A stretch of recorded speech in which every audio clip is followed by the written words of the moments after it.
नमस्ते।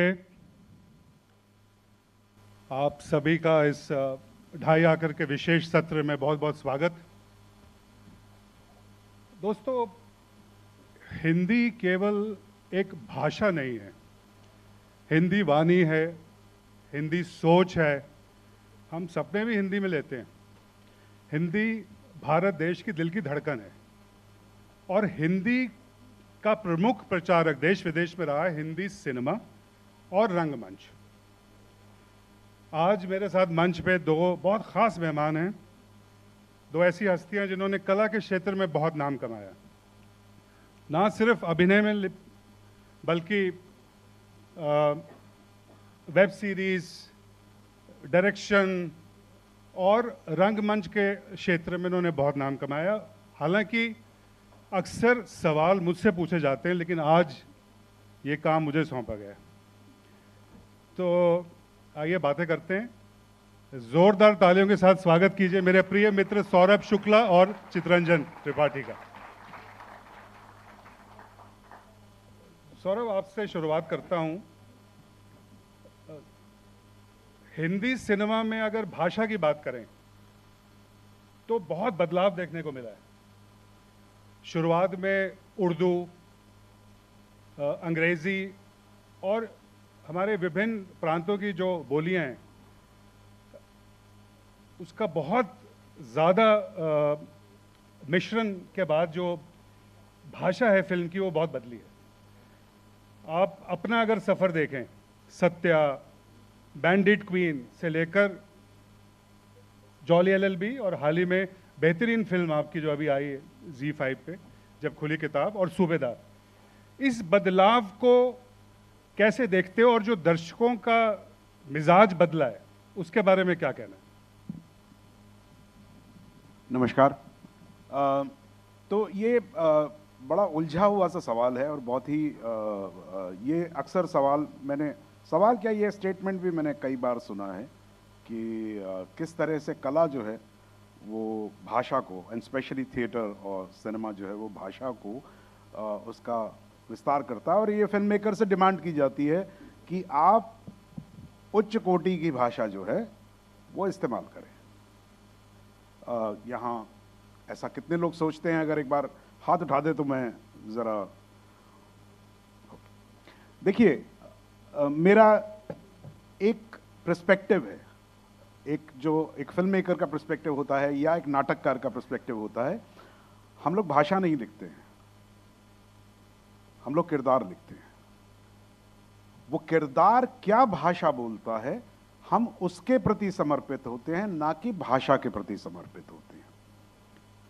यानी कि अगर आप सत्या का भीखू महात्रे या कल्लू मामा उठा के देखें तो ये वो कहता हुआ नहीं पाया जाएगा कि मित्रवर आइए पधारिए, क्या पेश करूं, दुनाली बंदूक। हाँ, वो ये भाषा नहीं कहेगा, ये गलत होगा। सो जो कमिटमेंट ऑफ फिल्म मेकर या राइटर जो है, नॉवेल राइटिंग थोड़ा अलग होता है, उसमें डिस्क्रिप्टिव बहुत ज़्यादा होता है। तो हम लोग भी जो डिस्क्रिप्शन लिखते हैं, जिसके बारे में मेरे ख्याल से सुधीर, मैं यहाँ था नहीं लेकिन उन्होंने मुझे बताया, वो बात हो रही थी। और ये भी एक बड़ा लोगों का वो है कि भाई आप तो हिंदी फिल्मों में काम करते हैं, आप अपने डिस्क्रिप्शंस जो हैं अंग्रेज़ी में क्यों लिखते हैं? तो उसका जवाब सुधीर दे ही चुके हैं कि भाई अगर मेरा साउथ इंडियन कैमरामैन है तो वो जब पढ़ रहा होगा तो भाषा तो ठीक है, वो उतना समझे ना समझे, क्योंकि उसका काम ये कि जो डिस्क्रिप्शन में लिखा हुआ है उसको कैप्चर करना है, you know. So that is somehow हम लोग हिंदी सिनेमा लिखते हैं लेकिन डिस्क्रिप्शन हम लोग अंग्रेजी में लिखते हैं। और मैं एक और चीज़ बता दूं, भाषा के तौर पे मैं खुद हिंदी भाषी हूं, गवर्नमेंट स्कूल में पढ़ा, अंग्रेजी मैंने बाद में सीखी। एक्चुअली मैंने बहुत बाद में सीखी, जब मैं मुंबई शिफ्ट हुआ तब मैंने अंग्रेजी सीखी। और मैं डिस्क्रिप्शन अंग्रेजी में लिखता हूं। मैंने कोशिश की हिंदी में लिखने की, लेकिन क्या है, हिंदी में मेरी नॉलेज इतनी ज़्यादा है कि मैं एक चीज़ को डिस्क्राइब करने के लिए मैं हो सकता 25 लाइनें लिख दूं, क्योंकि मुझे लगता है कि नहीं, मैं ये भी एक्सप्लेन कर दूं, ये भी एक्सप्लेन कर दूं, ये भी एक्सप्लेन कर दूं। अंग्रेजी थोड़ी कम आती है तो वो इतना ही हो जाता है, he gets up, he is sad, that's all. बाकी समझते रहो यार अपने अपने, है ना। तो मैं थोड़ा सा वक्त लेके आप लोगों को एक बात कह रहा हूं। तो ये भाषा का जो भार, जो लिटरेचर का जो भार है, शब्दों का जो भार है, वो थोड़ा मेरे ख्याल से इतना बेहतर नहीं है कि आप फिल्म मेकर या फिल्मों पे डालें। ये जितनी फिल्मों की इन्होंने बात की, इन्होंने मेरी फिल्मोग्राफी में से कुछ 4-5 फिल्में इन्होंने बताई हैं। सत्या, हिंदी भाषा क्या है उसके अंदर? अगर हिंदी लिटरेरी भाषा की आप बात करें, ना उसमें कालिदास का कुछ अंग है, ना उसके अंदर मोहन राकेश का अंग है, ना उसके अंदर भारतेंदु हरिश्चंद्र का कोई अंग है। क्योंकि जो भाषा वो लोग बोलते हैं वो तो जो गोली मारने वाले लोग हैं, जो धंधा चलाने वाले लोग हैं, जिस शहर में रहते हैं, किस जगह से आए हैं, उसके प्रति वो ज्यादा समर्पित है। बैंडिट क्वीन, वो तो पूरी धौलपुर की लैंग्वेज हम लोगों ने जाके वहां पर बाकायदा हम लोग रहे थे और हम लोगों ने सुन सुन के कि भाई वो बात क्या करता है। मैं वो शब्द नहीं बोल सकता यहाँ पर, वो शब्द बड़े आराम से इस्तेमाल करते हैं वो लोग, ठीक है। हम भी करते हैं, ऐसा नहीं है, लेकिन हम बहुत दोस्तों में इस्तेमाल करते हैं, वहाँ बहुत खुलेआम इस्तेमाल होते थे वो शब्द। तो वो सारे इंक्लूड किए गए जो कि फिल्मों में, उस फिल्म में हैं। और उस टाइम पे, उस समय में लोगों के लिए बहुत शॉकिंग था कि अरे यार ये गाली कैसे आ गई पिक्चर में। अरे भाई वो आपके समाज का पार्ट है। तो फिल्म मेकर हमेशा जो है, अगर वो आपको टिटलेट नहीं करना चाहता है तो उसकी कोशिश यही होती है कि भाई जो जैसा है जीवंत, मैं उसको वैसा पकड़ूं। उसमें टिटलेशन का पार्ट भी आता है, ऐसा नहीं है, तो खैर उसमें वो एक अलग ही बहस है। तो मैं भाषा को जिस तरह से देखता हूं, देखिए मैं इतना जानता हूं, मैं बाकी फिल्मों में क्या भाषा हुई है क्या नहीं हुई है मैं उस पर ज्यादा ध्यान नहीं दे पाता हूं। मैं अपने बारे में आपको बता देता हूं, मेरी भाषा बहुत बदल गई है। मेरी भाषा जो विकसित हुई थी वो कॉलेज के बाद हुई थी या कॉलेज के दौरान हुई थी। वो इसलिए क्योंकि मैंने उस वक्त थिएटर ज्वाइन किया था और मैं हिंदी थिएटर करता था। तो मेरी आम बोलचाल की जो भाषा थी वो ज्यादा शुद्ध हिंदी की तरफ थी। ज्यादा मतलब उसमें उर्दू बहुत थी, लेकिन हिंदी उर्दू थी, अंग्रेजी बहुत कम थी उसके अंदर। तो ये शब्द मेरे लिए बहुत मुश्किल नहीं था कहना, करे यार प्रताड़ित मत करो यार, ये सच बोल रहा हूं मैं, ये मेरे लिए बहुत आसान था।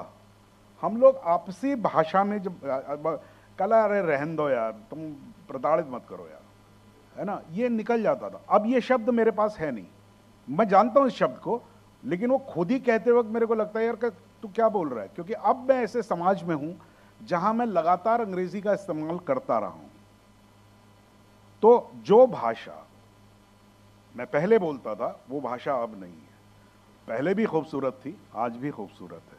कहने का अर्थ यह है कि जनरेशन्स के साथ, जैसा मैंने अभी थोड़ा पहले भी सुना, ये अक्सर बात कही जाती है कि हमें भाषा को बचाना चाहिए, ज़रूर बचाना चाहिए, वो हमारी धरोहर है। लेकिन उसी के साथ साथ अगर भाषा बदलती नहीं है तो फिर वो किसी काम की नहीं है, वो कहीं नहीं जाएगी। ये बिल्कुल वैसा ही है कि आप बच्चे पैदा होते हैं, बहुत क्यूट होते हैं, कोई बोले कि नहीं साहब इसको यार ऐसा ही रखो, सोचिए कैसा जीवन होगा। आप गोद में ही हैं, वो आप बढ़ाने नहीं दे रहे उसको। तो जब आप बढ़ेंगे तो दाढ़ी मूंछ भी आएगी, मर्द हैं तो दाढ़ी मूंछ भी आएगी, महिलाएं हैं तो बाद में आके पीरियड्स भी होंगे। तो ये सारी चीजें तो होंगी ना भाई, फिर आप बूढ़े भी होंगे, फिर झुर्रियां भी आएंगी, फिर मृत्यु भी होगी। तो मेरे ख्याल से भाषा भी उसी पैटर्न पे है। ये हालांकि हो सकता है बात बाद में आए, मैं सॉरी, मैं बहुत सारी चीजें मेरे दिमाग में हैं। मेरे बचपन में दूरदर्शन होता था खाली तब, बाकी ये सब टेलीविजन्स नहीं थे। दूरदर्शन में संडे को दोपहर को रीजनल फिल्म दिखाई जाती थी। और शाम को हिंदी फिल्म दिखाई जाती थी। तो हिंदी फिल्म तो देखते ही देखते थे।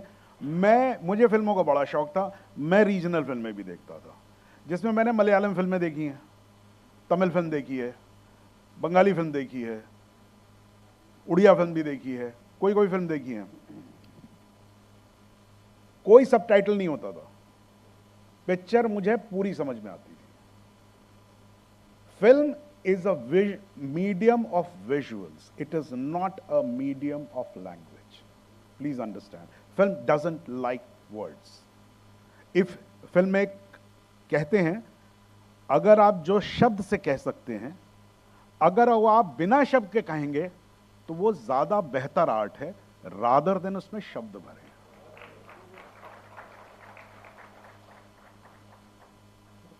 एक मैंने लोकार्नो फिल्म फेस्टिवल गया था मैं, बड़ा मज़ा आया था।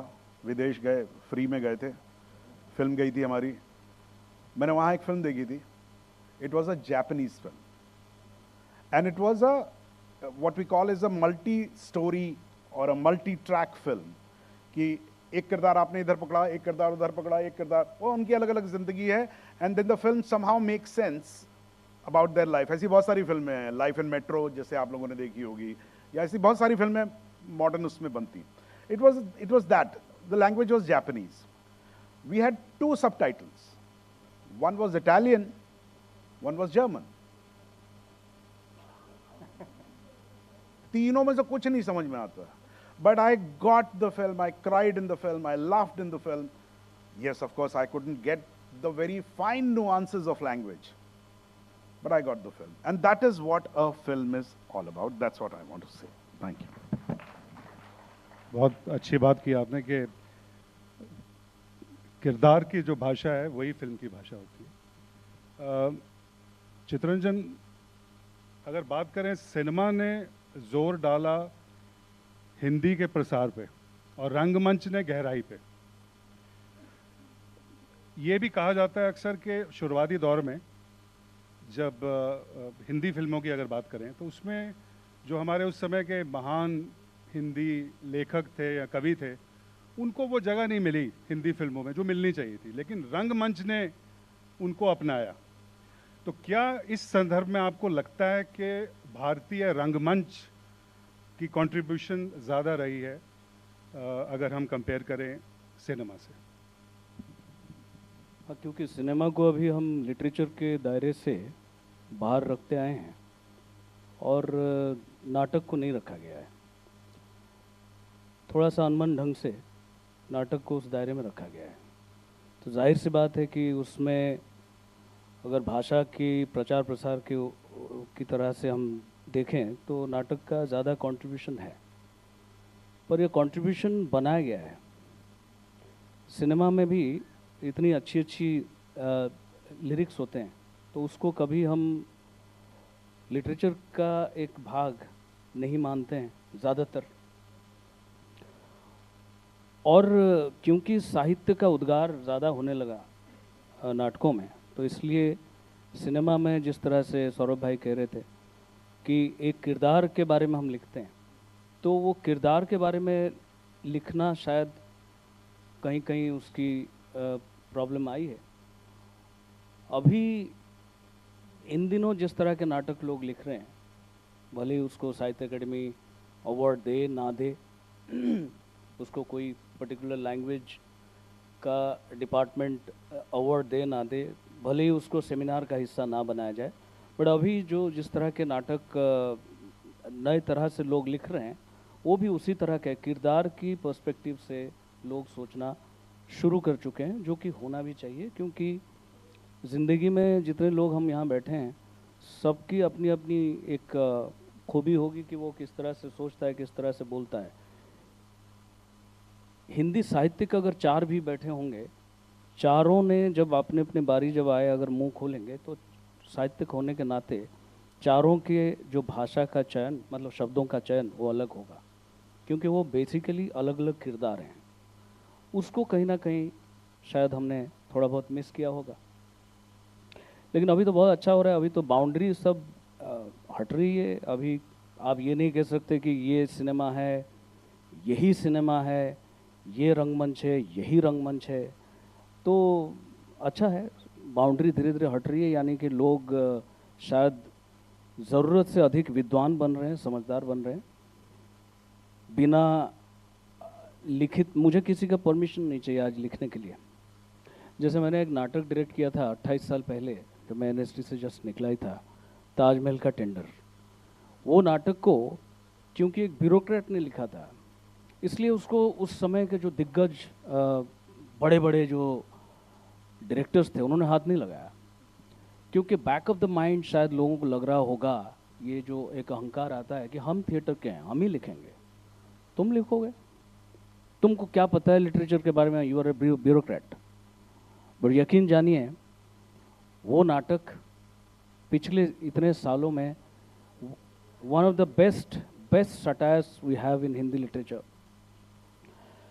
और 28 साल से वो नाटक अनवरत एनएसडी खेल रहा है। मुझे तो पता ही नहीं था, मैं तो बहुत छोटा था, जस्ट पास आउट हुआ था। मेरे उस समय के जो निदेशक थे बजाज साहब, उन्होंने कहीं, मैं एक एमेच्योर प्ले कर रहा था बेसमेंट में श्री राम सेंटर में, उन्होंने देखा और मुझे उन्होंने कहा कि तू बड़ा नाटक करेगा। मुझे लगा कि वो आशीर्वाद कर रहे हैं कि तू आगे जाके कुछ करेगा।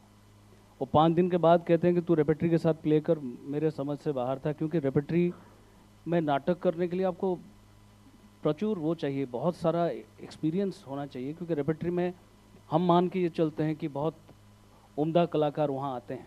सिनेमा में चमकने के बाद मेजॉरिटी आपको रिस्पेक्ट देना शुरू करता है, क्योंकि उस मीडियम का वो ताकत है। लेकिन सिनेमा में आने की ज़रूरत नहीं है। अगर वो एक्टर है, उसको सिनेमा में ही आके वो एक्टर बन सकता है, ऐसा कुछ नहीं है। जैसे एक इत्तेफाक है कि आज मैं सौरभ भाई के साथ बैठा हूँ। वैसे मुंबई में मैं भी इतने साल रहा, उनको बहुत बार मैंने देखा, पर मेरे में वो गट्स नहीं थी कि मैं उनके पास जाके नमस्ते करूँ, क्योंकि naturally is a big actor, big star. तो लोग बाग होते हैं तो हम लोग दूर से देखते हैं कि हम इनको जानते हैं। तो जब मैं फर्स्ट ईयर की एग्ज़ाम देने आया था, फर्स्ट ईयर बोला, जो एनएसडी का फाइनल वर्कशॉप था, उन दिनों ऐसा होता था कि रेपेट्री का समर फेस्टिवल, जानबूझ के ऐसी टाइमिंग होती थी कि जितने सारे लोग आते थे अलग अलग प्रांत से, उनको नाटक दिखाया जाता था और अगले दिन उसके ऊपर डिस्कशन और सब कुछ होता था। मैंने सौरभ भाई को देखा 2 नाटक में, घासीराम कोतवाल में देखा, राम शिव हरि मुकुंद मुरारी गाते थे, ज़बरदस्त। उसके बाद मुआवजे में देखा, सुथरा का रोल करते थे। वो जब मैंने देखा, तब तो भी सिनेमा में आए नहीं थे। मैंने मन में सोचा, मैं उड़ीसा से हूँ एक्चुअली, सो मैं का हिंदी व्यक्ति हूँ, की का गड़बड़ हो रहा होगा तो मुझे माफ़ कीजिएगा। हाँ जी, सीख गया यहाँ। तो मैं सोच रहा था कि यार क्या क्या अभिनेता हैं, क्या एक्टर हैं। सो मेरी जो मेमोरी है उसके लिए जॉली एलएलबी तो है ही, बट उसके साथ साथ वो जो मेमोरी है, उसके बाद फिर बैंडिट क्वीन में इनको देखना, मेरे लिए, इनके लिए रिस्पेक्ट इसलिए नहीं बढ़ा कि वो पर्दे पे आ गए। मेरे लिए वो first day I was clean bowled, completely sold out कि भाई ये एक्टर हैं। तो क्या बोल रहा था मैं, क्या बोल रहा था? इससे पहले कि आप आगे बोलें, मैं पहले आपका बहुत बहुत धन्यवाद देना चाहता हूं चितरंजन, कि आपने इतना रिस्पेक्ट दिया।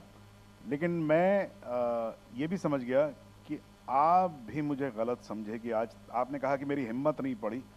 मेरी कभी हिम्मत नहीं पड़ी लोगों से मिलने की, और आपकी मुझसे मिलने की हिम्मत नहीं पड़ी, तो फिर तो सोच लीजिए क्या हाल है। नो, इसका मतलब ये हुआ कि जैसे मैग्नेट होता है ना, हाँ, एक ही पोल होता है तो चिपकते नहीं है। बगते रहते आप हैं। भी, हाँ, आप भी संकोची हैं, मैं भी संकोची हूँ, इसलिए हम मिल नहीं पाए, बट विधाता ने यहाँ मिला। क्या देखिए जबरदस्त ना, है। असंकोची हैं हमारे साथ, तो इन्होंने मिला दिया। तो कुछ ताजमहल की बात हो रही थी, तो इस तरह के नाटकों का भी लेखन में भी लोगों को थोड़ा सा कुंठा रही कि ये क्या लिखेगा, वो क्या लिखेगा। ट्रस्ट नहीं रहा लोगों को, अपनी अपनी राजनीतियाँ भी रही, अपनी अपनी सिकाई भी रही रोटी की, ये सब चलता रहा। उस वजह से काफ़ी सफ़र किया, अभी भी है, क्योंकि जब तक इंसान जिंदा है वो मानवीय प्रवृत्ति रहेगी।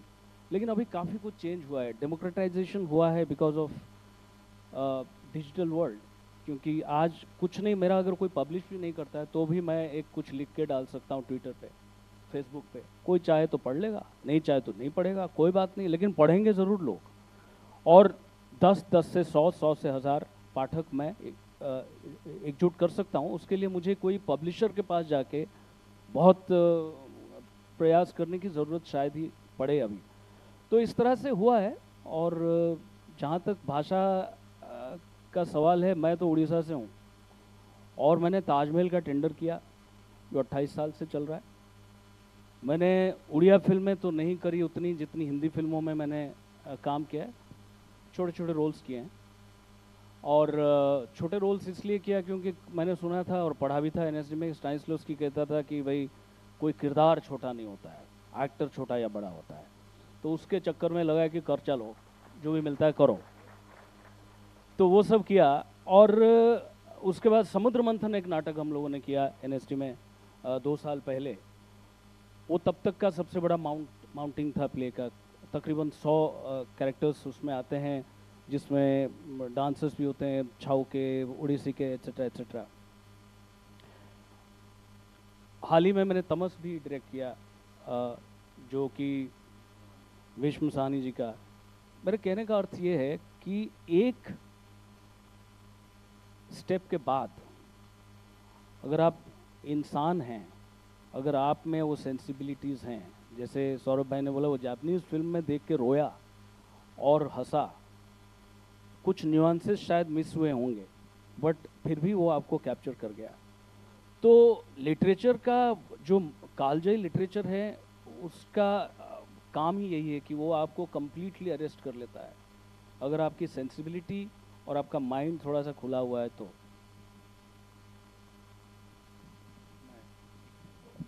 मैं एक चीज़ ज़रूर कहना चाहूँगा। अभी इनकी बात सुनते सुनते मुझे थोड़ा आउट ऑफ कॉन्टेक्स्ट भी हो तो मान लेना, क्योंकि ये ऐसा ही है।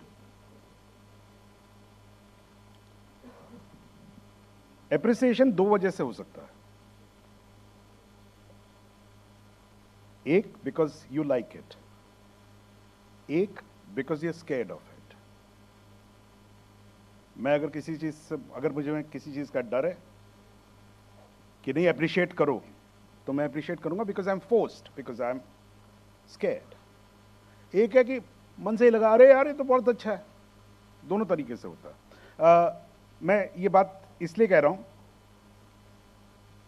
मैं ये अक्सर सुनता हूं कि हमारी भाषा भ्रष्ट हो रही है, खत्म हो रही है। This is scaring, you are scaring people कि देखो ये खत्म हो जाएगा, इसका अंत हो जाएगा।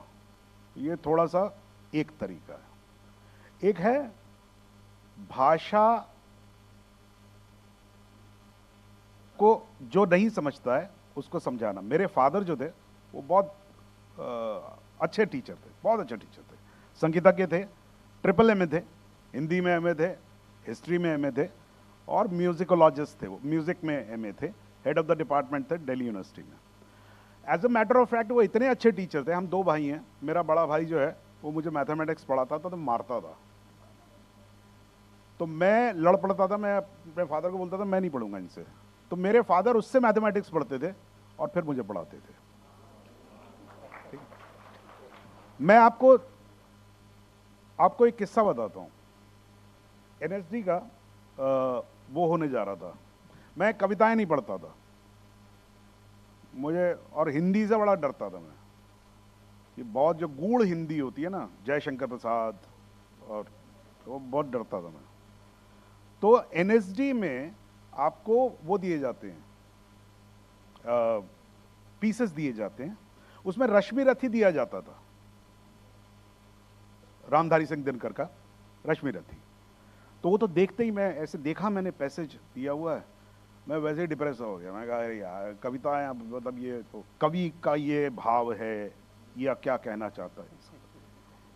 तो मेरे फादर बैठे हुए थे, बोले क्या हो रहा है? तो मैंने कहा नहीं ये ऑडिशन में, मतलब जो भी इंटरव्यू में ये सब पूछा जाएगा। ये तो कल तो क्या है, तो देखो। मैं कहा मैं मुझसे ना पढ़ा जाता है, समझ में आता नहीं है। तो बोले अच्छा दिखाओ कौन सी कविता है। तो उन्होंने लिया, आधा घंटा उन्होंने पढ़ा। तो